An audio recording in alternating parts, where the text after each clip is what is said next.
Well, we haven't had any snow yet other than a little flurry or two, but the weather report keeps talking about it.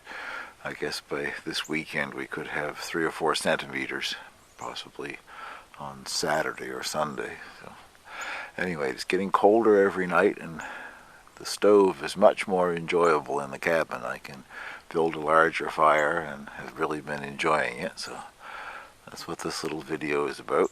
Just a short look at another fire in the cabin and some of the birds, and another surprise little creature that's eating at my feeder. I thought I had fooled, but I haven't fooled him at all, I guess. I'll show you what I mean in a minute here.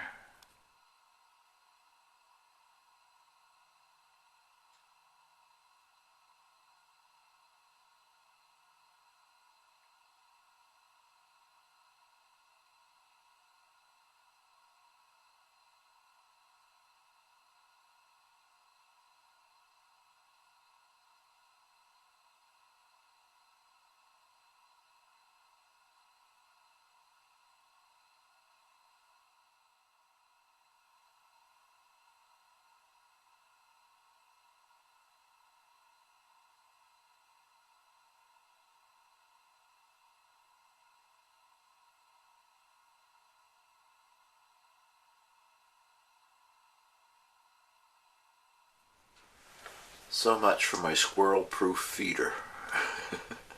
I've been out here with a fire today, and I just watched the squirrel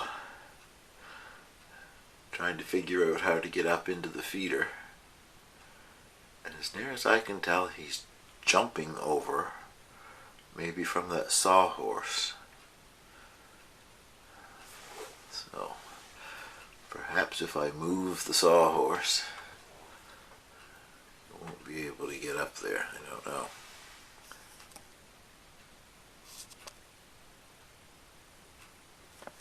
He's back down on the ground there right now.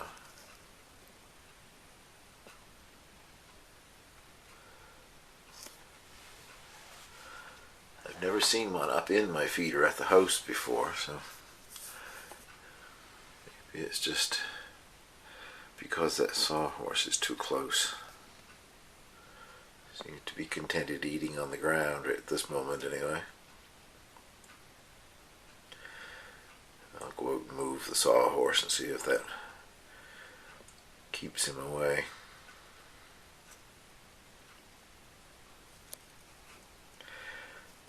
There we go, he's going up the pole. Now he can get on there without jumping, he just goes up the pole. So I guess I'm going to be feeding the squirrel too.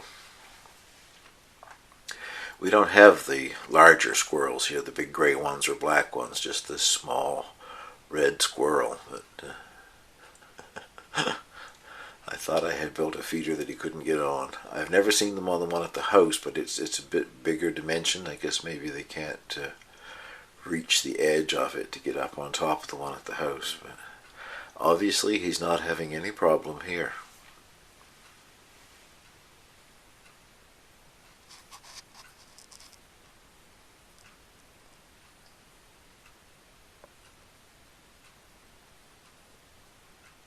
This is my second day in a row out in the cabin with a fire. Finally the weather's getting cold enough that I can have a decent sized fire and really enjoy the heat. So I've been getting over a cold. I've been sitting here enjoying the warmth and reading a book.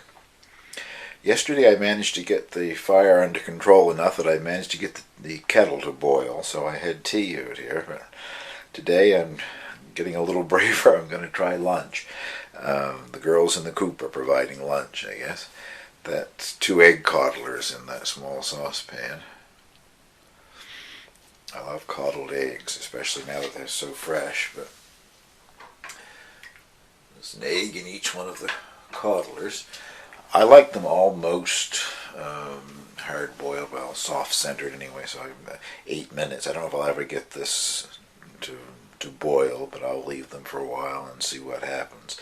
The last couple of nights have been getting a bit colder. Night before last it was -4. Last night it got down to -5. And right now it is half a degree below freezing, -0.5 according to the thermometer in here. I've been out here for at least 2 hours maybe more. And the room temperature is up to 20 degrees. So I'm pleased that I'm able to control the heat a little better. It was yesterday afternoon it got too hot in here, but I'm trying to be a little more stingy with the bio bricks, and we'll see what happens here. We'll have a look at this later on and see if I actually manage to get lunch cooked. Well, that seems to have worked all right. I did the toast before I left the house. Actually, I think maybe these eggs are a little bit overdone.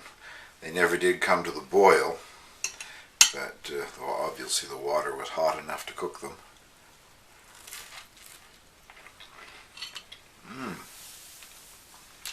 Very good.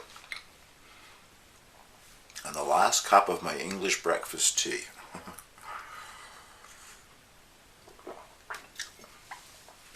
I bought this little tea caddy in Heathrow Airport, I guess a year and a half ago, before I left London, just prior to the royal wedding. It gets used now for more than just the English breakfast tea that was in it. Anyway, the first meal has been, well, the first real meal, I guess. I did try a baked potato out here once before, but I'm having my lunch in the cabin, and I'm pleased to see that it worked out. I guess I didn't really show you the caddy. That's my souvenir of the royal wedding. When I left London, it was a few days, or maybe a week or two, I guess, before the wedding, and preparations were underway, but lots of souvenirs were available. It's around 3:30 in the afternoon here now. It never did get above zero. I just let the girls out for a little free ranging, but I guess they're not going to stay very long. They're still poking around in the leaves and finding little bits of green things, but there isn't an awful lot of green left to eat, but they still snap off and eat the green grass and whatever. And that is Lucky. There haven't been any serious fights with his father, but they do not get along. Lucky seems to want to dominate. They haven't injured each other or anything, but his father keeps his distance from him. That's him when he's outside, because he knows he'll get chased if he gets too close.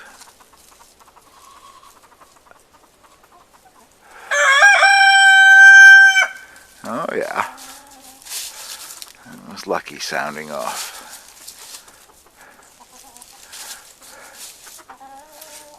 There you go. Do it again for us. No, you're watching. I'm not going to scream if you watch.